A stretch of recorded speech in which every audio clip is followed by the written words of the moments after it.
السلام علیکم.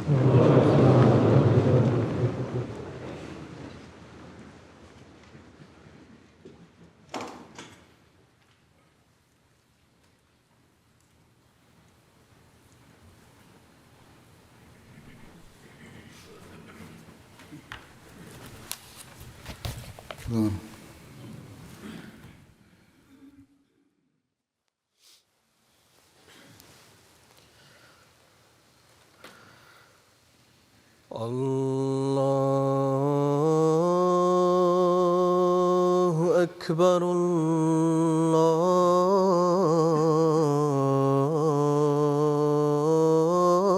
اللہ اکبر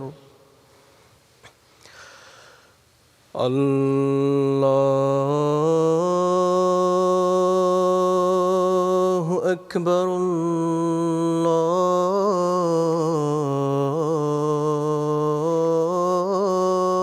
اللہ اکبر. اشہد ان لا الہ الا اللہ. اشہد ان لا الہ الا اللہ.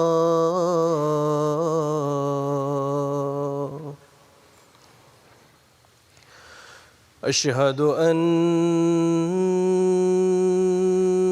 محمدًا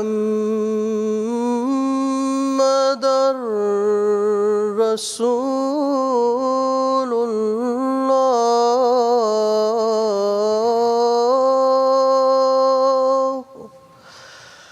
اشہد ان محمدًا رسول اللہ.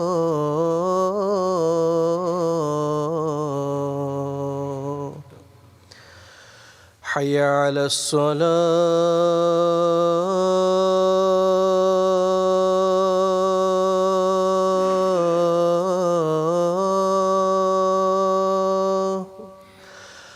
حی علی الصلاة.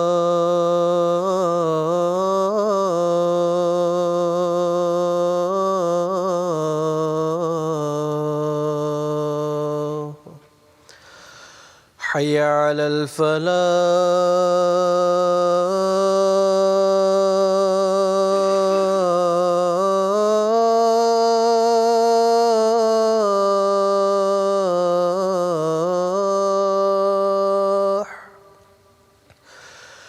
حی علی الفلاح.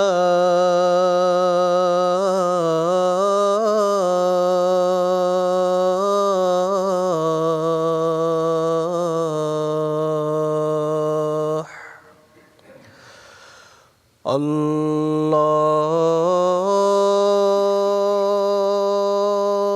اکبر اللہ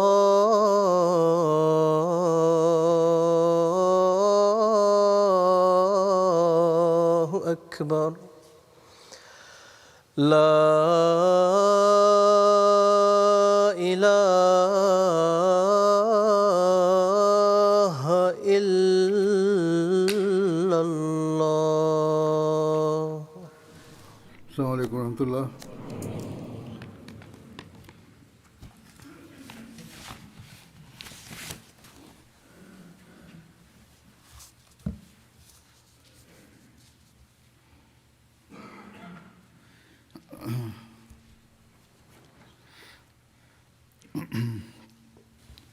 اشہد ان لا الہ الا اللہ. اشہد ان لا الہ الا اللہ وحدہ لا شریک لہ واشہد ان محمدًا عبدہ ورسولہ. اما بعد فاعوذ باللہ من الشیطان الرجیم. بسم الله الرحمن الرحيم الحمد لله رب العالمين الرحمن الرحيم مالك يوم الدين إياك نعبد وإياك نستعين اهدنا الصراط المستقيم صراط الذين أنعمت عليهم غير المغضوب عليهم ولا الضالين.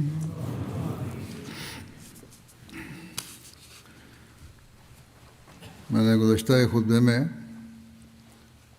حضرت صلی اللہ علیہ وسلم کی سیرت کے حوالے سے آپ کی محبت الہی کے پہلو کا ذکر کیا تھا. اس بارے میں بھی آج مزید کچھ بیان کروں گا. جوانی اور دعوی نبوت سے پہلے بھی آپ صلی اللہ علیہ وسلم میں محبت الہی کا جوش ایسا تھا کہ آپ صلی اللہ علیہ وسلم اس سے بےتاب ہو کر غار میں جا کر محبوب الہی سے راز و نیاز میں مصروف ہو جاتے تھے. اسی محبت کا ذکر کرتے ہوئے حضرت اقدس مسیح موعود علیہ الصلوۃ والسلام بیان فرماتے ہیں کہ میں دیکھتا ہوں کہ گرمیوں کو بھی روحانی ترقی کے ساتھ خاص مناسبت ہے. حضرت صلی اللہ علیہ وسلم کو دیکھو کہ آپ کو اللہ تعالیٰ نے مکہ جیسے شہر میں پیدا کیا اور پھر آپ ان گرمیوں میں تنہا غار حرا میں جا کر اللہ تعالیٰ کی عبادت کیا کرتے تھے. وہ کیسا عجیب زمانہ ہوگا. آپ ہی ایک پانی کا مشکیزہ اٹھا کر لے جایا کرتے ہوں گے. اصل بات یہ ہے کہ جب اللہ تعالیٰ کے ساتھ انس اور ذوق پیدا ہو جاتا ہے تو پھر دنیا اور اہل دنیا سے ایک نفرت اور کراہت پیدا ہو جاتی ہے. بالطبع تنہائی اور خلوت پسند آتی ہے. حضرت صلی اللہ علیہ وسلم کی بھی یہی حالت تھی. اللہ تعالیٰ کی محبت میں آپ اس قدر فنا ہو چکے تھے کہ آپ اس تنہائی میں ہی پوری لذت اور ذوق پاتے تھے. ایسی جگہ میں جہاں کوئی آرام اور راحت کا سامان نہ تھا، جہاں جاتے ہوئے بھی ڈر لگتا ہو، آپ وہاں کئی راتیں تنہا گزارتے تھے. اس سے یہ بھی معلوم ہوتا ہے کہ آپ کیسے بہادر اور شجاع تھے. جب خدا تعالیٰ سے تعلق شدید ہو تو پھر شجاعت بھی آ جاتی ہے. اس لیے مومن کبھی بزدل نہیں ہوتا. اہل دنیا بزدل ہوتے ہیں، ان میں حقیقی شجاعت نہیں ہوتی. اس بات کو سن کر کہ خدا تعالیٰ سے جس قدر تعلقات شدید ہوتے ہیں اور ایسے لوگ تنہائی اور خلوت کو پسند کرتے ہیں، بعض لوگ اعتراض کرتے ہیں کہ پھر نبیوں اور رسولوں کی بیوی بچے کیوں ہوتے ہیں؟ اگر اتنا ہی پسند کرتے ہیں خلوت کو تو بیوی بچے کو رکھتے ہیں، شادیاں کراتے ہیں. وہ بازاروں میں چلتے پھرتے اور کھاتے پیتے ہیں. قرآن شریف میں بھی اس کا ذکر آیا ہے. مگر افسوس ہے کہ ایسا اعتراض کرنے والے نہیں سوچتے کہ ان لوگوں کی تو ایسی مثال ہے جیسے ایک شخص کسی کے دروازے پر بھیک مانگنے جاوے اور ایک اس کا دوست ہو اور محض اس سے ملنے ہی کے لیے گیا ہو. اب اگر وہ دوست اپنے دوست کے سامنے پلاؤ وغیرہ لا کر رکھ دیتا ہے تو اس میں اس کا کیا قصور ہے؟ دو شخص جا رہے ہیں، ایک بھیک مانگنے گیا ہے، ایک دوست کے طور پر گیا. اب دوست کی خاطر مدارت کرتا ہے اگر کوئی گھر والا تو اس میں اس کا کیا قصور ہے؟ یعنی اس دوست کو جو اپنے دوست سے ملنے گیا ہے اس کا تو کوئی قصور نہیں. اس دوست کو تو اس کے کھانے میں لذت آتی ہے، جبکہ وہ غذا جو ہے، جو فقیر ہے مانگنے والا، اس کو خشک روٹی کا ٹکڑا دیا جاتا ہے اور اگر زیادہ ٹھہرے تو پھر دھکے دے کر باہر کیا جاتا ہے.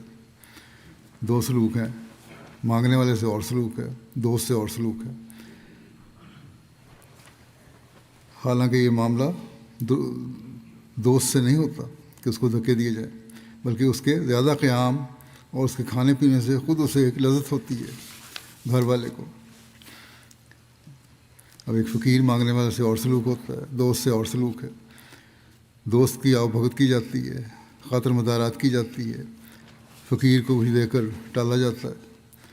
آپ نے فرمایا کہ یہی حال ان نبیوں اور معموروں کا ہوتا ہے، ان کے سامنے جو کچھ آتا ہے وہ ان کی نفسانی خواہشوں کا نتیجہ نہیں ہوتا، وہ تو ساری لذت اور راحت اللہ تعالیٰ ہی کے ذکر اور شغل میں پاتے ہیں، اور فی الحقیقت تنہائی ہی کو پسند کرتے ہیں، جہاں وہ اپنے محبوب سے اپنے دل کی آرزوئیں اور تمنائیں پیش کرتے ہیں اور چاہتے ہیں کہ اس حالت میں کوئی ان کو نہ دیکھ لے۔ علاوہ بری یہ تعلقات ان کی تکمیل کے لیے ہوتے ہیں، یعنی ان کے جو اللہ تعالیٰ سے محبت کے رشتے ہیں ان کا ایک اعلیٰ ترین معیار حاصل کرنے کے لیے ہوتے ہیں۔ غار حرا میں عبادت الہی کا ذکر کرتے ہوئے حضرت عائشہ نے ایک حدیث میں بڑی تفصیل سے بیان فرمایا ہے، جو آپ نے ان کو بیان فرمایا تھا۔ حضرت عائشہ بیان کرتی ہیں، پہل جو وحی رسول اللہ صلی اللہ علیہ وسلم کو شروع ہوئی وہ نیند میں سچے خوابوں کو دیکھنا تھا۔ آپ صلی اللہ علیہ وسلم جو خواب بھی دیکھتے وہ صبح صادق کی طرح واقع ہو جاتی، بڑی سچی خوابیں آتی تھیں، فوراً نتیجہ نکلتا تھا۔ اس کے بعد آپ کو تنہائی کی طرف رغبت ہوئی اور آپ غار حرا میں تنہا رہتے اور اس میں عبادت کرتے۔ یہ عبادت چند گنتی کی راتوں کی تھی، جسے آپ بیشتر اس کے کہ آپ کو اپنے گھر والوں سے ملنے کی خواہش ہوتی پورا کر لیتے، اور اس کے لیے آپ توشہ ساتھ لے لیتے، یعنی کچھ کھانا پینا سامان ساتھ لے جاتے۔ پھر کچھ مدت کے بعد حضرت ختیجہ کے پاس واپس آتے اور اتنے ہی راتوں کے لیے اور زیادہ زیادہ لے لیتے۔ آخر آپ کے پاس حق آ گیا اور اس وقت آپ غار حرا میں تھے۔ آپ کے پاس فرشتہ آیا اور اس نے کہا پڑھو۔ آپ نے کہا میں تو ہرگز نہیں پڑھوں گا، پڑھنا نہیں جانتا۔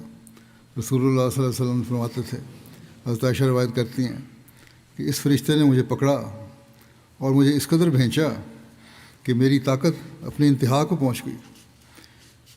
پھر اس نے مجھ کو چھوڑا اور کہنے لگا پڑھو۔ میں نے کہا میں نہیں پڑھوں گا، جانتا نہیں پڑھنا۔ پھر اس نے مجھے پکڑا اور دوبارہ اس زور سے پھینچا کہ میں بے ہوش ہو گیا۔ پھر اس نے مجھے چھوڑ دیا اور کہا پڑھو۔ میں نے کہا میں نہیں پڑھوں گا۔ پھر اس نے مجھے پکڑا۔ پھر اس نے تیسری دفعہ مجھے زور سے بھینچا۔ پھر اس نے مجھے چھوڑ دیا اور کہنے لگا اقرأ بسم ربک الذی خلق خلق الانسان من علق اقرأ وربک الاکرم، یعنی پڑھو اپنے رب کا نام لے کر جس نے پیدا کیا انسان کو ایک لوتھڑے سے، جس نے پیدا کیا انسان کو ایک لوتھڑے سے پیدا کیا۔ پڑھو اور تمہارا رب بہت ہی کریمانہ صفات والا ہے۔ ان آیات کو لے کر رسول اللہ صلی اللہ علیہ وسلم واپس لوٹے غار سے۔ جب آپ حضرت ختیجہ کے پاس گھر آئے تو آپ کا دل دھڑک رہا تھا۔ آپ صلی اللہ علیہ وسلم نے حضرت ختیجہ سے فرمایا مجھے کپڑا اڑا دو، مجھے کپڑا اڑا دو۔ چنانچہ انہوں نے آپ کو کپڑا اڑا دیا، یہاں تک کہ آپ سے گھبراہٹ جاتی رہی۔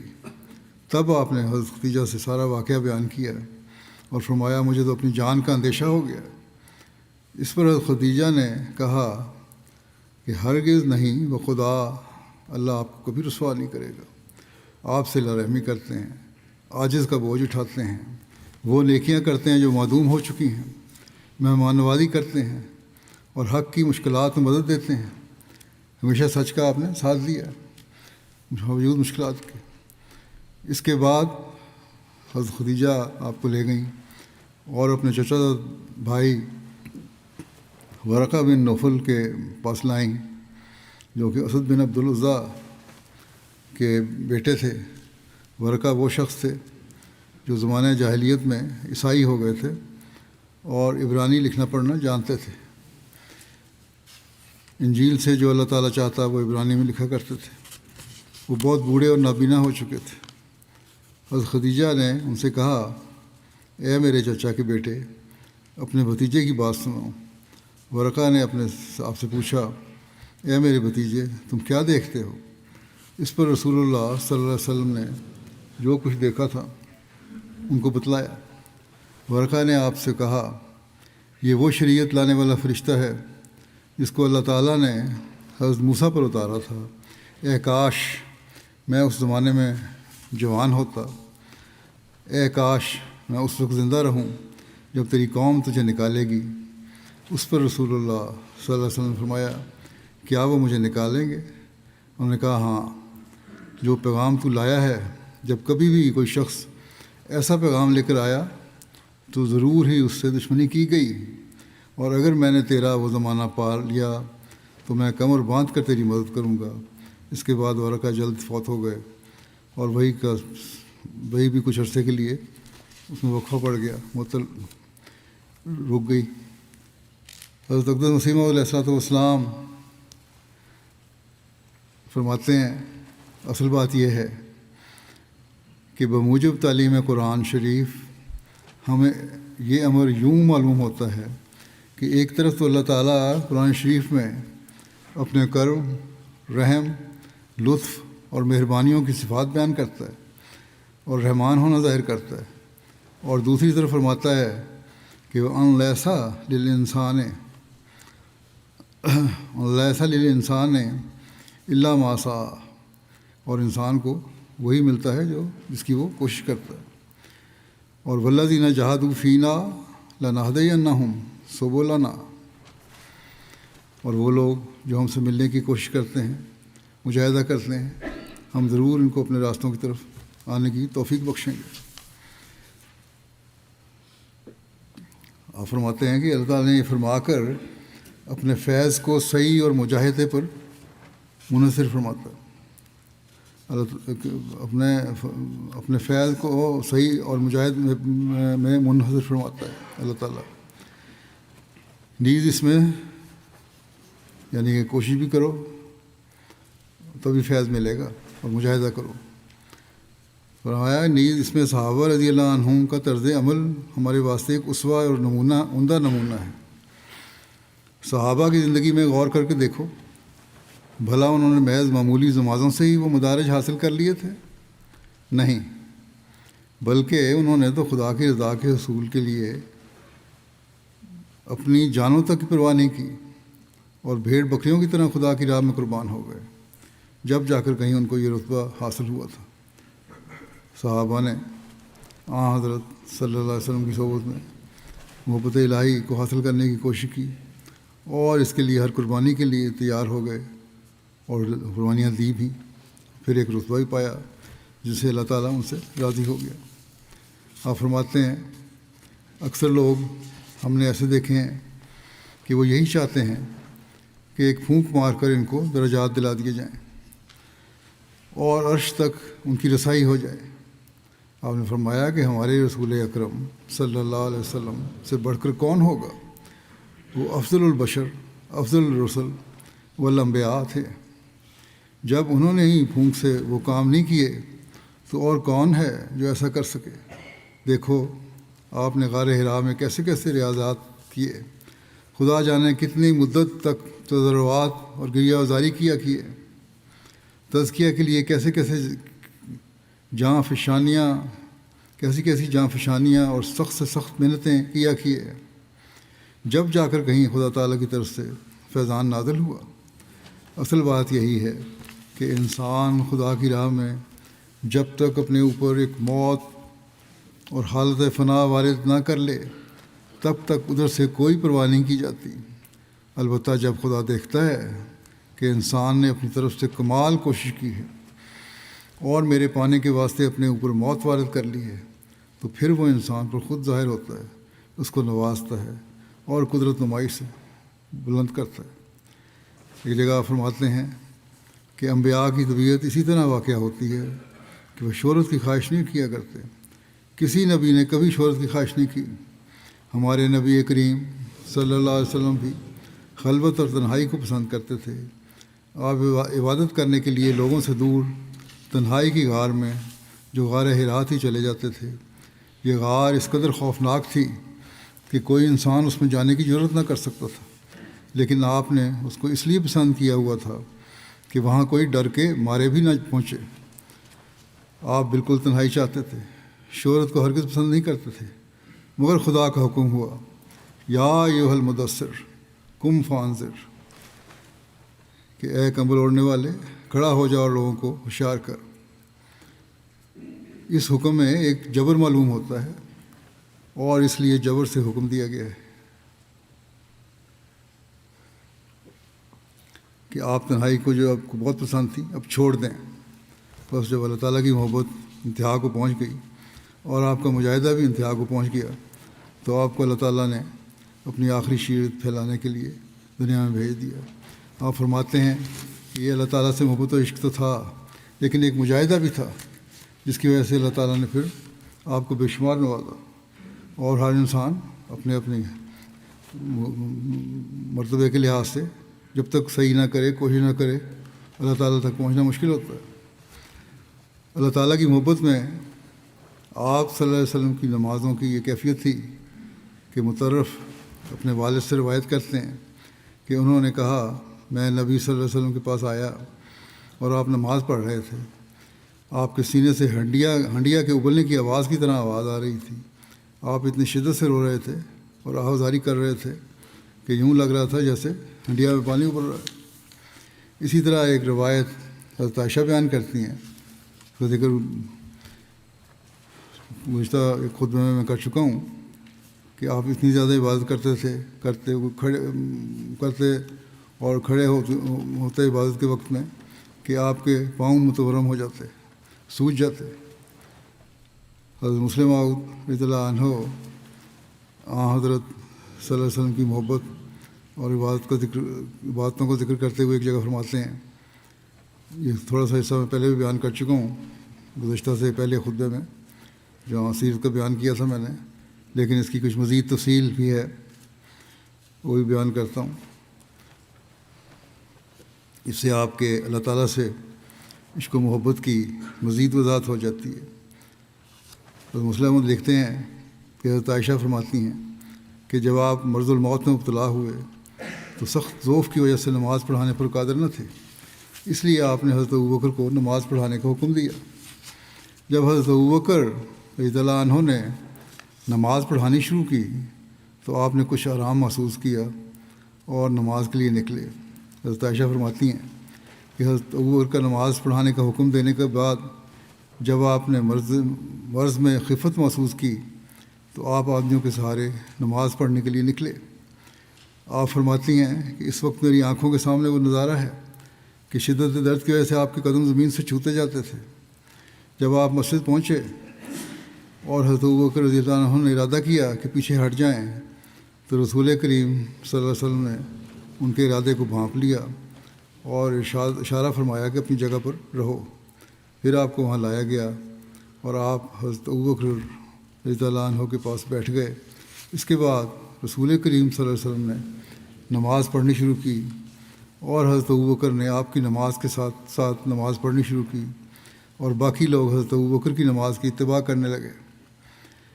اس حدیث سے معلوم ہوتا ہے کہ آپ کو کیسی خطرناک بیماری ہو آپ خدا تعالیٰ کی یاد کو نہ بھلاتے۔ عام طور پر لوگوں کو دیکھا گیا ہے ذرا تکلیف ہوئی اور سب باتیں بھول گئیں، نماز با جماعت اور دوسری شرائط کی ادائیگی میں تو اکثر کوتاہی ہو جاتی ہے، لیکن آپ کا یہ حال تھا کہ معمولی بیماری تو لگ رہی، اس مرض میں جس میں آپ فوت ہو گئے اور جس کی شدت کا یہ حال تھا کہ آپ کو بار بار غش آ جاتے تھے اور اٹھنے سے قاصر تھے، لیکن جب نماز شروع ہو گئی تو آپ برداشت نہ کر سکے کہ خاموش گھر میں بیٹھے رہیں۔ اسی وقت دو آدمیوں کے کندھے پر سہارا لے کر باوجود اس کمزوری کے کہ قدم لڑکھڑاتے جاتے تھے نماز با جماعت کے لیے مسجد میں تشریف لے آئے۔ بے شک ظاہراً یہ بات معمولی معلوم ہوتی ہے، لیکن ذرا رسول کریم صلی اللہ علیہ وسلم کی اس حالت کو دیکھو جس میں آپ مبتلا تھے، پھر اس ذکر الہی کے شوق کو دیکھو کہ جس کے ماتحت آپ نماز کے لیے دو آدمیوں کے کندھوں پر ہاتھ رکھ کر تشریف لائے، تو معلوم ہوگا کہ یہ واقعہ کوئی معمولی واقعہ نہ تھا، بلکہ آپ کے دل میں ذکر الہی کا جو شوق تھا اس کے اظہار کا ایک آئینہ ہے۔ ہر ایک صاحب بصیرت سمجھ سکتا ہے کہ ذکر الہی آپ کی غذا تھی اور اس کے بغیر آپ اپنی زندگی میں کوئی لطف نہ پاتے تھے۔ اسی کی طرف آپ نے اشارہ فرمایا ہے کہ جن چیزوں سے مجھے محبت ہے ان میں سے ایک قرۃ عینی فی الصلاۃ، یعنی نماز میں میری آنکھیں ٹھنڈی ہو جاتی ہیں۔ شریعت کے لحاظ سے آپ کا باجماعت نماز پڑھنا یا مسجد میں آنا کوئی ضروری امر نہ تھا، کیونکہ بیماری میں شریعت اسلام کسی کو ان شرائط کے پورا کرنے پر مجبور نہیں کرتی۔ گھر میں نماز پڑھ سکتے ہیں بیماری ہو تو، لیکن یہ عشق کی شریعت تھی۔ ایک تو وہ شریعت کا حکم تھا، لیکن آپ صلی اللہ علیہ وسلم کی جو شریعت جو عمل تھا وہ عشق کی شریعت تھی، جو آن حضرت صلی اللہ علیہ وسلم کا اظہار تھا۔ وہ تو شریعت کے احکام تھے، لیکن یہ عشق کی شریعت تھی، یہ عشق کی باتیں تھیں، یہ محبت کے احکام تھے جو اس سے بڑھ کر تھے۔ اس میں عشق اور محبت ٹپک رہی تھی۔ بے شک شریعت آپ کو اجازت دیتی تھی کہ آپ گھر میں ہی نماز ادا فرماتے، لیکن آپ کو ذکر الہی سے جو محبت تھی وہ مجبور کرتی تھی کہ خواہ کچھ بھی ہو آپ ہر ایک تکلیف برداشت کر کے تمام شرائط کے ساتھ ذکر الہی کریں اور اپنے پیارے کو یاد کریں۔ جب اس تکلیف کی حالت میں آپ کو ذکر الہی سے یہ وابستگی تھی تو صحت کی حالت میں قیاس کیا جا سکتا ہے۔ آدمی سوچ سکتا ہے کہ آپ کس جوش کے ساتھ اپنے پیارے کے ذکر میں مشغول رہتے ہوں گے۔ رسول کریم صلی اللہ علیہ وسلم کو اللہ تعالیٰ سے ایسا تعلق تھا کہ خدا تعالیٰ کا ذکر آتے ہی آپ کے اندر ایک جوش پیدا ہو جاتا تھا۔ آپ کو خدا تعالیٰ سے ایسی محبت تھی کہ تندرستی اور بیماری میں خدا تعالیٰ کا ذکر ہی آپ کی غذا تھا، اور یہی بات آپ اپنی امت اور اپنے لوگوں میں پیدا کرنا چاہتے تھے کہ ان کو بھی اس چیز کی عادت پڑے۔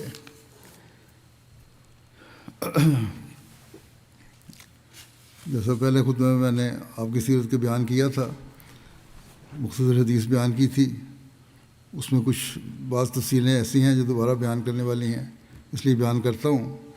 رسول کریم صلی اللہ علیہ وسلم ایک دفعہ بنی عمر بن عوف میں گئے تاکہ ان میں صلح کروائیں۔ ان میں کچھ لڑائی جھگڑے کا معاملہ تھا، اب صلح کروانے گئے، وہاں ان کا کوئی جھگڑا تھا۔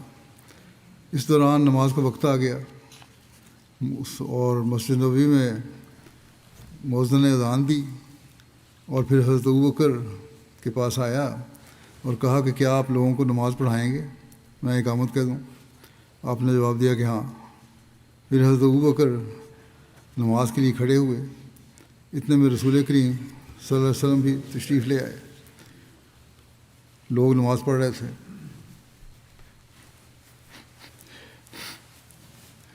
آپ اس دوران ایک راستے سے گزر کے آگے چلے گئے اور پہلی صف میں جا کر کھڑے ہو گئے۔ جب آپ کی آمد کی اطلاع ہوئی تو لوگ تالیاں پیٹنے لگے تاکہ حضرت ابوبکر کو معلوم ہو جائے، لیکن حضرت ابوبکر نماز میں کسی دوسری طرف توجہ نہ فرماتے تھے۔ ایک عجیب ایک شغف تھا نماز کی طرف تو عبادت میں، اور توجہ نہیں ہوتی تھی۔ جب تالیاں پیٹنا طول پکڑ گیا تو پھر حضرت ابوبکر متوجہ ہوئے اور معلوم کیا کہ رسول کریم صلی اللہ علیہ وسلم تشریف لائے۔ رسول کریم صلی اللہ علیہ وسلم نے آپ کی طرف اشارہ فرمایا کہ اپنی جگہ ٹھہرے رہو۔ اس پر حضرت ابوبکر نے اپنے ہاتھ اٹھائے اور اس عزت افزائی پر خدا تعالیٰ کا شکر اور حمد ادا کی۔ پھر آپ پیچھے ہٹ گئے اور صف میں مل گئے، اور رسول کریم صلی اللہ علیہ وسلم آگے بڑھے اور نماز پڑھائی۔ سلام پھیرنے کے بعد فرمایا کہ اے ابوبکر، جب میں نے حکم دیا تھا پھر تمہیں کون سی چیز مانے ہوئی کہ نماز مانے تھی کہ نماز پڑھانے میں؟ اس پر حضرت ابوبکر نے جواب دیا کہ جیسا کہ پہلے میں بیان کر چکا ہوں کہ ابن ابی قحافہ کی کیا حیثیت تھی کہ رسول کریم صلی اللہ علیہ وسلم کے آگے کھڑا ہو کر نماز پڑھاتا۔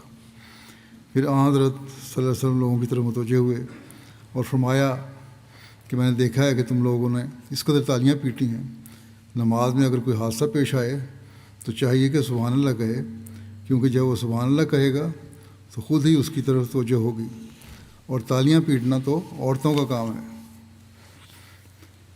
حضرت مسلم موعود رضی اللہ عنہ لکھتے ہیں کہ اس حدیث سے اگرچہ اور بہت سے سبق ملتے ہیں، لیکن اس جگہ مجھے صرف ایک امر کی طرف متوجہ کرنا ہے، اور وہ یہ ہے کہ حضرت صلی اللہ علیہ وسلم کی تمام عمر کوشش یہی تھی کہ جس طرح سے ہو سکے لوگوں کی زبان پر خدا کا نام جاری کیا جائے.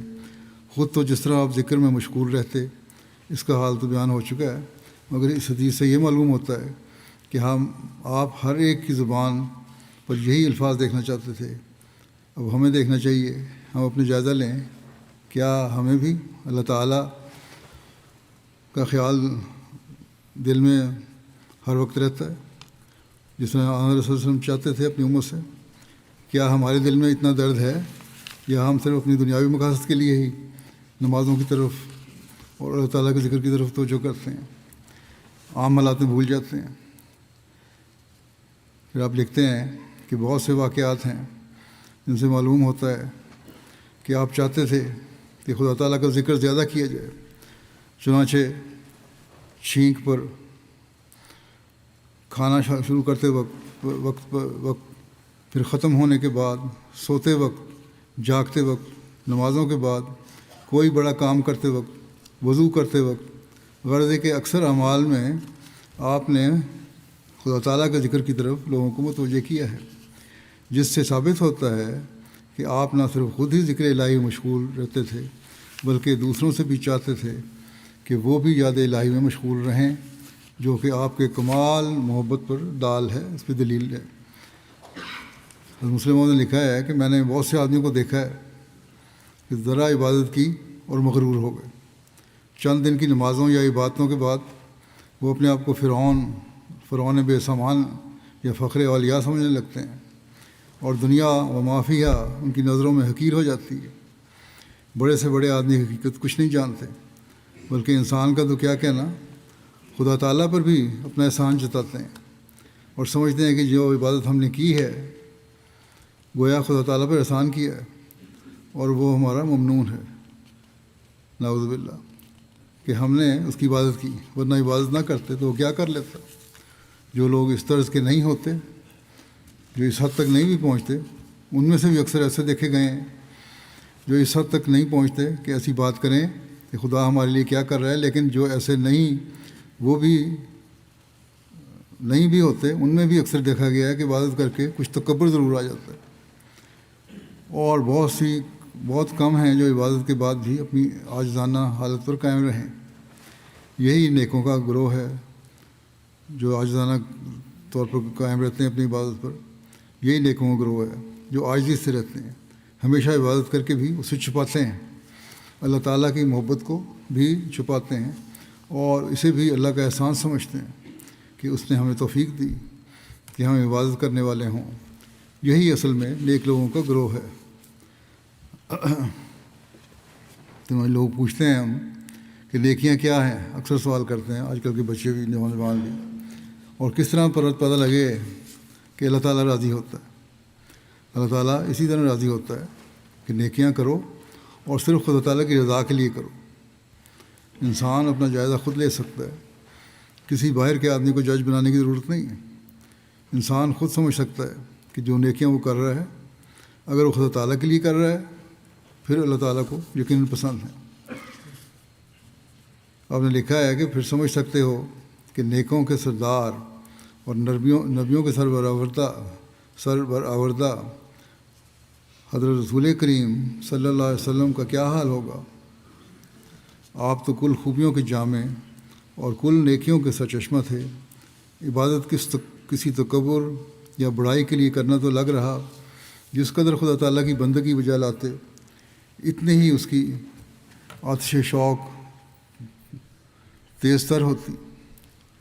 آپ بجائے عبادت پر خدا تعالیٰ کو اپنا ممنون احسان بنانے کے خود شرمندہ احسان ہوتے تھے کہ الہی اس قدر توفیق جو عبادت کی ملتی ہے تو تیرے ہی فضل سے ملتی ہے. آپ کی عبادت ایک تسلسل کا رنگ رکھتی تھی. کچھ حصہ وقت جب عبادت میں گزارتے تو خیال کرتے کہ اللہ تعالیٰ کا بڑا احسان ہے کہ اس نے اس کام کی توفیق بخشی اور اس احسان کا شکر بجا لانا ضروری ہے. اسی جذبہ ادائیگی کے شکر سے بے اختیار ہو کر کچھ اور عبادت کرتے اور پھر اسے بھی خدا تعالیٰ کا ایک احسان سمجھتے کہ شکر بجا لانا بھی ہر ایک کا کام نہیں جب تک خدا تعالیٰ کا احسان نہ ہو. یہ شکر کی توفیق جو ملی ہے یہ بھی اللہ تعالیٰ کے احسان کی وجہ سے ملی ہے۔ پھر اور بھی زیادہ شوق کی جلوہ نمائی ہوتی، پھر آپ اپنے رب کی عبادت میں مشغول ہو جاتے، اور یہ راز و نیاز کا سلسلہ ایسا وسیع ہوتا کہ بارہا عبادت کرتے کرتے آپ کے پاؤں سوج جاتے۔ صحابہ عرض کرتے، یا رسول اللہ، اس قدر عبادت کی آپ کو کیا حاجت ہے؟ آپ کے تو گناہ معاف ہو چکے ہیں۔ اس کا جواب یہی دیتے کہ پھر کیا میں شکر نہ کروں؟ حضرت مغیرہ بن شعبہ فرماتے ہیں کہ رسول کریم صلی اللہ علیہ وسلم نماز کے لیے کھڑے ہوا کرتے تھے تو اتنی دیر تک کھڑے رہتے، پہلی حدیث بیان ہو چکی ہے کہ آپ کے قدم یا پنڈلیاں سوج جاتی تھیں۔ لوگ جب آپ کو کہتے کہ آپ ایسا کیوں کرتے ہیں تو آپ جواب دیتے کہ کیا میں شکر گزار بندہ نہ بنوں؟ اللہ اللہ، کیا عشق ہے، کیا محبت ہے، کیا پیار ہے۔ خدا تعالیٰ کی یاد میں کھڑے ہوتے ہیں اور اپنے تن بدن کا ہوش نہیں رہتا، خون کا دوران نیچے کی طرف شروع ہو جاتا ہے اور آپ کے پاؤں متورم ہو جاتے ہیں، لیکن محبت اس طرف خیال ہی نہیں جانے دیتی۔ آس پاس کے لوگ دیکھ کر حیران ہو جاتے ہیں کہ یہ کیا کرتے ہیں، وہ آپ کے درد سے تکلیف محسوس کر رہے ہوتے ہیں۔ لوگ جو ارد گرد کے آپ کو اس طرح متوجہ کرتے ہیں کہ آپ یہ کیا کرتے ہیں اور کیوں اپنے آپ کو اس تکلیف میں ڈالتے ہیں اور اس قدر دکھ اٹھاتے ہیں۔ آخر کچھ تو اپنی صحت اور اپنے آرام کا بھی خیال کرنا چاہیے، مگر وہ دکھ جو لوگوں کو بے چین کر دیتا ہے اور جس سے دیکھنے والے متاثر ہو جاتے ہیں، آپ پر کچھ اثر نہیں کرتا۔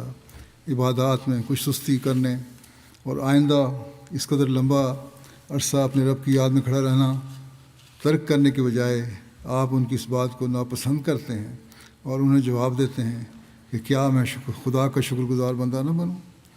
وہ مجھ پر اس قدر احسان کرتا ہے، اس قدر فضل کرتا ہے، اس شفقت کے ساتھ مجھ سے پیش آتا ہے، پھر کیا اس کے اس حسن سلوک کے بدلے میں اس کے نام کا ورد نہ کروں، اس کی بندگی میں کوتاہی شروع کر دوں؟ کیا اخلاص سے بھرا اور کیسی شکر گزاری ظاہر کرنے والا یہ جواب ہے، اور کس طرح آپ کے قلب مطہر کے جذبات کو کھول کر پیش کر دیتا ہے۔ خدا کی یاد اور اس کے ذکر کی یہ تڑپ اور کسی کے دل میں ہے؟ کیا کوئی اور اس کا نمونہ پیش کر سکتا ہے؟ کیا کسی اور قوم کا بزرگ آپ کے اس اخلاص کا مقابلہ کر سکتا ہے؟ لیکن دیکھیں، جہاں آپ یہ خود کرتے تھے وہاں اپنی امت سے بھی توقع رکھتے تھے کہ وہ بھی ایسا کرے۔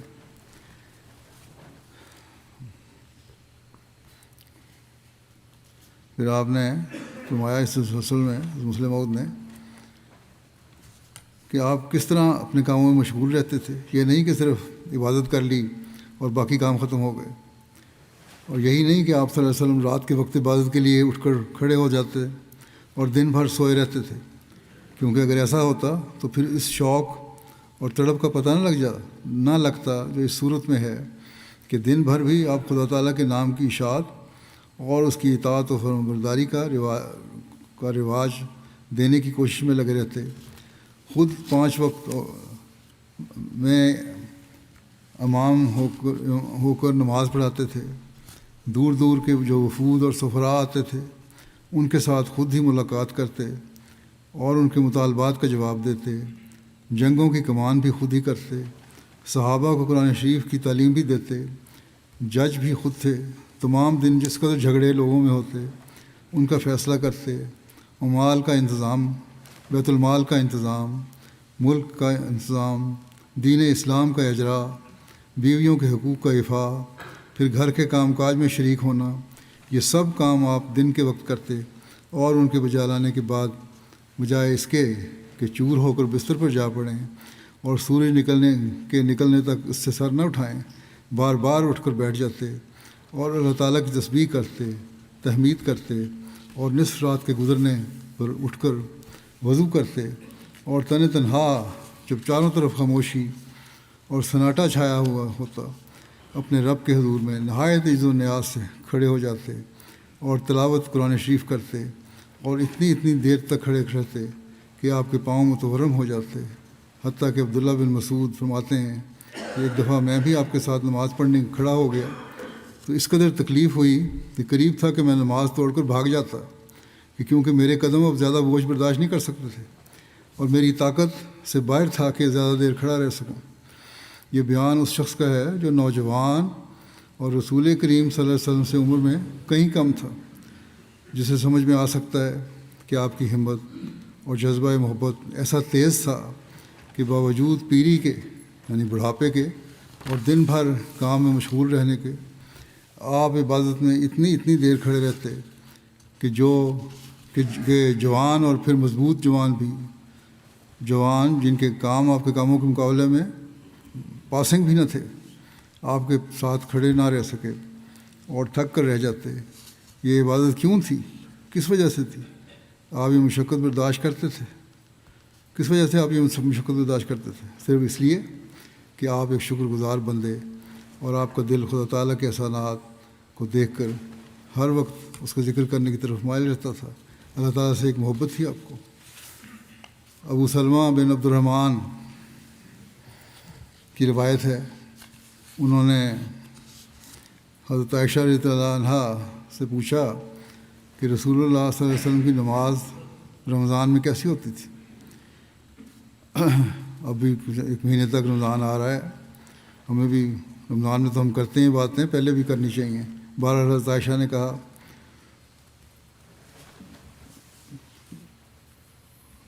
کہ فرمایا آپ صلی اللہ علیہ وسلم نہ رمضان میں اور نہ اس کے سوا اور کسی مہینہ میں 11 رکعتوں سے زیادہ بڑھاتے تھے۔ نماز کیسی ہوتی تھی؟ آپ نے فرمایا آپ جو نفل ادا کرتے تھے وہ 11 رکعتوں سے زیادہ نہیں ہوتے تھے، 4 رکعتیں پڑھتے، اور تم ان کی خوبصورتی اور لمبائی کے بارے میں نہ پوچھو، کتنی خوبصورت اور لمبی نمازیں ہوتی تھیں۔ پھر آپ صلی اللہ علیہ وسلم 4 رکعتیں نماز پڑھتے اور تم ان کی خوبصورتی اور لمبائی کے بارے میں نہ پوچھو۔ پھر آپ صلی اللہ علیہ وسلم 3 رکعتیں نماز پڑھتے۔ میں نے عرض کیا یا رسول اللہ، آپ وطر پڑھنے سے پہلے سو جاتے ہیں، یعنی 4 رکعتیں پڑھ کے پھر تھوڑی سی آرام کرتے ہیں، پھر وطر پڑھتے ہیں۔ آپ صلی اللہ علیہ وسلم نے فرمایا کہ میری آنکھیں سوتی ہیں لیکن میرا دل نہیں سوتا، وہ تو اللہ تعالیٰ کی محبت میں جاگ رہا ہوتا ہے۔ حضرت مسیح موعود علیہ السلام حضرت صلی اللہ علیہ وسلم کی سیرت بیان کرتے ہوئے ایک مقام پر آپ کے الہی قرب کی نسبت فرماتے ہیں کہ اللہ تعالیٰ نے ایک اور مقام پر اس الہی قرب کی نسبت یوں فرمایا ہے کہ قل انا صلاتی و نسکی و محیای و مماتی للہ رب العالمین، تو ان سے کہہ دے کہ میری نماز اور میری قربانی اور میری زندگی اور میری موت اللہ ہی کے لیے ہے جو تمام جہانوں کا رب ہے۔ یعنی لوگوں کو اطلاع دے دے کہ میری یہ حالت ہے کہ میں اپنے وجود سے بالکل کھویا گیا ہوں، میری تمام عبادتیں خدا کے لیے ہو گئی ہیں۔ یہ اس بات کی طرف اشارہ ہے کہ ہر یک انسان جب تک وہ کامل نہیں خدا کے لیے خالص طور پر عبادت نہیں کر سکتا، بلکہ کچھ عبادت اس کی خدا کے لیے ہوتی ہے اور کچھ اپنے نفس کے لیے، کیونکہ وہ اپنے نفس کی عظمت اور بزرگی چاہتا ہے جیسا کہ خدا کی عظمت اور بزرگی کرنی چاہیے، اور یہی عبادت کی حقیقت ہے۔ اور ایسا ہی ایک حصہ اس کی عبادت کا مخلوق کے لیے ہوتا ہے، کیونکہ جس عظمت اور بزرگی اور قدرت اور تصرف کو خدا سے مخصوص کرنا چاہیے، اس عظمت اور قدرت کا حصہ مخلوق کو بھی دیتا ہے۔ اس لیے جیسا وہ خدا کی پرستش کرتا ہے، نفس اور مخلوق کی بھی پرستش کرتا ہے، بلکہ عام طور پر جمعی اسباب سفلیہ کو اپنی پرستش میں حصہ دیتا ہے، دنیا کے جو گھٹیا اسباب ہیں ان کو بھی حصہ دیتا ہے، کیونکہ خدا کے ارادہ اور تقدیر کے مقابل پر ان اسباب کو بھی کارخانہ محض اور اسباب میں دخیل سمجھتا ہے۔ بس ایسا انسان خدا تعالیٰ کا سچا پرستار نہیں ٹھہر سکتا جو کبھی خدا کی عظمت کو اپنے نفس کو شریک ٹھہراتا ہے اور کبھی مخلوق اور کبھی اسباب کو، بلکہ سچا پرستار وہ ہے جو خدا کی تمام عظمتیں اور تمام بزرگیاں اور تمام تصرف خدا کو ہی دیتا ہے، نہ کسی اور کو۔ اور جب اس مرتبہ توحید پر انسان کی پرستش پہنچ جائے، تب اس وقت وہ حقیقی طور پر خدا کا پرستار کہلا سکتا ہے۔ اور ایسا انسان جیسا کہ زبان سے کہتا ہے کہ خدا واحد لا شریک ہے، لا الہ الا اللہ پڑھتا ہے، اور ایسا ہی وہ اپنے فعل سے یعنی عبادت سے بھی خدا کی توحید پر گواہی دیتا ہے۔ بس اسی مرتبہ کاملہ کی طرف اشارہ ہے جو آیت مذکورہ والا میں حضرت صلی اللہ علیہ وسلم کو فرمایا گیا کہ تو لوگوں کو کہہ دے کہ میری تمام عبادتیں خدا کے لیے ہیں، یعنی نفس کو اور مخلوق کو اور اسباب کو میری عبادت میں سے کوئی حصہ نہیں۔ اور پھر بعد اس کے فرمایا کہ میری قربانی بھی خاص خدا کے لیے ہے، اور میرا جینا بھی خدا کے لیے ہے، اور میرا مرنا بھی خدا کے لیے ہے۔ یاد رہے کہ نسیکہ لغت عرب میں قربانی کو کہتے ہیں، اور لفظ نسک جو آیت میں موجود ہے اس کی جمع ہے، اور نیز دوسرے معنی اس کے عبادت کے بھی ہیں۔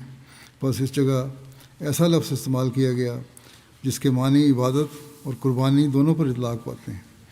یہ اس بات کی طرف اشارہ ہے کہ کامل عبادت جس میں نفس اور مخلوق اور اسباب شریک نہیں ہیں در حقیقت یہ قربانی ہے، اور کامل قربانی در حقیقت کامل عبادت ہے۔ اور پھر بعد اس کے جو فرمایا کہ میرا جینا بھی خدا کے لیے ہے اور میرا مرنا بھی خدا کے لیے ہے، یہ آخری فقرہ قربانی کے لفظ کی تشریح ہے، تاکہ کوئی اس وہم میں نہ پڑے کہ قربانی سے مراد بکری کی قربانی یا گائے کی قربانی یا اونٹ کی قربانی ہے، اور تا اس لفظ سے کہ میرا جینا اور میرا مرنا خاص خدا کے لیے ہے صاف طور پر سمجھا جائے کہ اس قربانی سے مراد روح کی قربانی ہے، اور قربانی کا لفظ قرب سے لیا گیا ہے، اور یہ اس بات کی طرف اشارہ ہے کہ خدا کا قرب تب حاصل ہوتا ہے کہ جب تمام نفسانی قوا اور نفسانی جنبشوں پر موت آ جائے۔ غرض یہ آیت حضرت صلی اللہ علیہ وسلم کے قرب تام پر ایک بڑی دلیل ہے، آپ کا ایک انتہائی کا کامل طور پر ایک قرب ہے اللہ تعالیٰ کے ساتھ۔ اور یہ آیت بتلا رہی ہے کہ حضرت صلی اللہ علیہ وسلم اس قدر خدا میں گم اور محو ہو گئے تھے کہ آپ کی زندگی کے تمام انفاس اور آپ کی موت محض خدا کے لیے ہو گئی تھی، اور آپ کے وجود میں نفس اور مخلوق اور اسباب کا کچھ حصہ باقی نہیں رہا تھا، اور آپ کی روح خدا کے آستانے پر ایسے اخلاص سے گری تھی کہ اس میں غیر کی ایک ذرہ آمیزش نہیں رہی تھی۔ حضرت مسیح علیہ السلام ایک اور جگہ فرماتے ہیں خدا تعالیٰ نے اگرچہ بعض اشیاء جائز تو کر دی ہیں، مگر اس سے یہ مطلب نہیں کہ عمر ہی اس میں بسر کی جاوے۔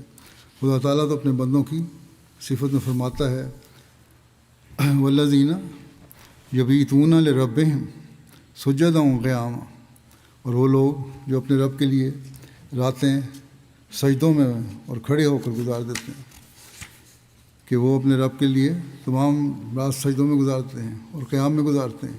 اب دیکھو رات دن بیویوں میں غرق رہنے والے خدا کے منشا کے موافق رات کیسے عبادت میں کاٹ سکتا ہے؟ وہ بیویاں کیا کرتا ہے؟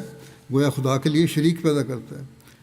حضرت صلی اللہ علیہ وسلم کی 9 بیویاں تھیں، اور باوجود ان کے پھر بھی آپ ساری رات خدا کی عبادت میں گزارتے تھے۔ ایک رات آپ کی باری عائشہ صدیقہ رضی اللہ عنہا کے پاس تھی، کچھ حصہ رات کا گزر گیا تو عائشہ کی آنکھ کھلی، دیکھا کہ آپ موجود نہیں۔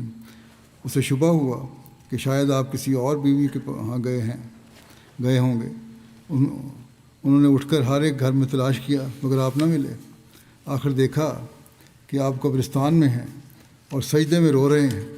اب دیکھو کہ آپ زندہ اور چاہتی بیوی کو چھوڑ کر مردوں کی جگہ قبرستان میں گئے اور روتے رہے، تو کیا آپ کی بیویاں حظ نفس یا اتباع شہوت کی بنا پر ہو سکتی ہیں؟ اعتراض کرتے ہیں جو آپ پر اعتراض کرنے والے۔ غرض کے خوب یاد رکھو کہ خدا کا اصل منشا یہ ہے کہ تم پر شہوات غالب نہ آویں، اور تقوی کی تکمیل کے لیے اگر ضرورت حقہ پیش آوے تو اور بیوی کر لو۔ یہ عام نصیحت بھی آپ نے فرمائی جماعت کے افراد کو کہ تقوی کے پیش نظر اگر بیویاں کرنی ہیں تو کرو، لیکن یہ نہیں ہے کہ ذاتی خواہشات اور شہوات کی خاطر شادیاں کی جائیں یا زیادہ بیویاں کی جائیں۔ آج کل شکایتیں بھی آتی ہیں اس کی۔ اسلام اس کی اجازت نہیں دیتا، ضرورت جائز ہونی چاہیے۔ اس لیے اسلام پر یہ اعتراض ہوتا ہے کہ اسلام میں جو ناجائز طور پر شادیاں کرتے ہیں تو وہ انہیں کی وجہ سے اعتراض ہوتا ہے کہ اسلام میں شادیوں کی اجازت ہے۔ لیکن یاد رکھنا چاہیے مسلمانوں کو بھی اور اعتراض کرنے والوں کو بھی کہ اس کے لیے بھی کچھ شرائط ہیں اور ان کو پورا کرنا ضروری ہے۔ ایک روایت میں آتا ہے، حضرت انس رضی اللہ عنہ سے روایت ہے کہ رسول اللہ صلی اللہ علیہ وسلم نے فرمایا، پہلے بھی حدیث یہ خطبہ میں بیان کر چکا ہوں کہ دنیاوی چیزوں میں سے مجھے بیوی اور خوشبو پسند ہے، لیکن سب سے زیادہ چیز جو مجھے پسند ہے اور آنکھوں کی ٹھنڈک ہے وہ میری نماز ہے۔ اس کی کیونکہ ایک وضاحت، تفصیلی وضاحت حضرت مسلم موعود کی طرف سے ملی ہے، وہ میں دوبارہ اس لیے رکھا ہے، آپ نے وضاحت کی ہے اس کی کہ قرۃ عینی فی الصلاۃ کہ نماز میں میری آنکھوں کی ٹھنڈک رکھی گئی ہے۔ یہ بھی خاص امتیاز ہے جو اسلام کو دیگر مذاہب کے مقابلے میں حاصل ہے۔ دنیا میں کوئی قوم نہیں جس میں نماز کی طرح عبادت میں باقاعدگی رکھی گئی ہو۔ پچھلے تمام مذاہب ظاہری حرکات پر زور دیتے رہے یا ان میں عبادت کے اوقات اتنے فاصلے پر رکھے گئے ہیں کہ روحانیت کمزور ہو جاتی ہے، مگر صرف اسلام ہی ایک ایسا مذہب ہے کہ جس کے ماننے والوں کو ایک دن میں 5 وقت عبادت کے لیے بلایا جاتا ہے، اور کوئی مذہب ایسا نہیں۔ اب یہ لوگوں کو سوچنا چاہیے کہ 5 وقت نمازیں فرض کی گئی ہیں تو ان کا ادا کرنا بھی ضروری ہے تاکہ روحانیت بھی قائم رہے، صرف دنیا داری میں نہ پڑے رہیں۔ آپ نے لکھا کہ عیسائی اور ہندو ہفتے میں ایک بار عبادت کے لیے جاتے ہیں۔ ممکن ہے ان میں سے بعض لوگ رات دن عبادت کرتے ہوں، مگر یہ اجتماعی عبادت کا ذکر ہے۔ ایک دن میں کئی بار عبادت کرنے کا حکم رسول کریم صلی اللہ علیہ وسلم نے ہی دیا ہے۔ پھر صلوات کے معنی دعا کے بھی ہیں، اور اس طرح رسول کریم صلی اللہ علیہ وسلم نے دعا پر زور دیا ہے۔ دوسرے مذاہب کی باتوں میں ظاہری باتوں پر زور دیا گیا ہے اور ان کے ذریعہ عبادت میں لذت پیدا کرنے کی کوشش کی گئی ہے۔ مثلا آریوں اور عیسائیوں میں گانا بجانا ہوتا ہے، مگر رسول کریم صلی اللہ علیہ وسلم فرماتے ہیں، مجھے ایسی عبادت عطا ہوئی ہے کہ اسی میں لذت ہے، اور ایسی لذت ہے جس کا کوئی مذہب مقابلہ نہیں کر سکتا۔ بس گانا بجانا نہیں بلکہ خاموشی سے اللہ تعالیٰ کی عبادت، اس کی تحمید و تقدیس بیان کرنا اور اللہ تعالیٰ کی ثنا کرنا اور پھر گریہ وزاری کرنا، یہ چیزیں ایسی ہیں اور ایسی عبادت ہے جس کا مزہ ہے، اور اس سے پھر اللہ تعالیٰ کی محبت بھی بڑھتی ہے۔ بس ہمیں آپ صلی اللہ علیہ وسلم کے اسوہ پر چلتے ہوئے نمازوں اور عبادت کے لیے یہ معیار حاصل کرنے کی کوشش کرنی چاہیے، تب ہی ہم حقیقی طور پر مسلمان کہلا سکتے ہیں۔ حضرت مسیح موعود علیہ الصلوۃ والسلام نے حضرت میر ناصر نواب صاحب کو ایک خط لکھتے ہوئے فرمایا، جس میں آپ لکھتے ہیں کہ جو آپ نے اپنے عملی طریق کے لیے دریافت کیا ہے وہ یہی امر ہے کہ رسول اللہ صلی اللہ علیہ وسلم کے حقیقی اتباع کی طرف رغبت کریں، رسول اللہ علیہ وسلم کی حقیقی اتباع کی طرف رغبت کریں۔ رسول اللہ صلی اللہ علیہ وسلم نے جن اعمال پر نہایت درجہ اپنی محبت ظاہر فرمائی ہے وہ 2 ہیں، ایک نماز اور ایک جہاد۔ نماز کی نسبت حضرت صلی اللہ علیہ وسلم نے فرمایا ہے کہ قرۃ عینی فی الصلاۃ، یعنی آنکھ کی ٹھنڈک نماز میں رکھی گئی ہے، اور جہاد کی نسبت فرماتے ہیں کہ میں آرزو رکھتا ہوں کہ خدا تعالیٰ کی راہ میں قتل کیا جاؤں اور پھر زندہ کیا جاؤں اور پھر قتل کیا جاؤں اور پھر زندہ کیا جاؤں اور پھر قتل کیا جاؤں۔ یہ بیان کر کے آپ فرماتے ہیں کہ اس زمانے میں جہاد روحانی صورت سے رنگ پکڑ گیا ہے، اور اس رنگ کا جہاد یہی ہے کہ اعلاء کلمہ اسلام میں کوشش کریں، مخالفوں کے الزامات کا جواب دیں، دین متین اسلام کی خوبیاں دنیا میں پھیلاویں، حضرت صلی اللہ علیہ وسلم کی سچائی دنیا پر ظاہر کریں۔ یہی جہاد ہے جب تک خدا تعالیٰ کوئی دوسری صورت دنیا میں ظاہر کرے۔ بس ہمیں قلمی اور تبلیغی جہاد میں بھی اسی وقت برکت پڑے گی جب ہم اپنی عبادت کے معیار اور اللہ تعالیٰ کی محبت کو بھی بڑھائیں گے۔ اگر ہم چاہتے ہیں کہ اس جہاد میں حصہ لیں تو پھر اللہ تعالیٰ کی محبت اور دعاؤں کی طرف بھی ہمیں توجہ دینی ہوگی، اپنی عبادتوں کی طرف بھی ہمیں توجہ دینی ہوگی، اور اگر ہم آپ صلی اللہ علیہ وسلم کے سفر چلتے ہوئے یہ کریں گے تو تب ہی ہمارے کاموں میں برکت بھی پڑے گی۔ اللہ تعالیٰ ہمیں اس کی توفیق عطا فرمائے۔ آج بنگلہ دیش کی جماعت کا جلسہ بھی ہو رہا ہے، وہاں مخالفت بھی کافی ہوتی ہے، ان کے لیے بھی دعا کریں اللہ تعالیٰ ہم سب کو اپنی حفاظت میں رکھے اور ان کا جلسہ بھی خیر و خوبی اختتام پذیر ہو۔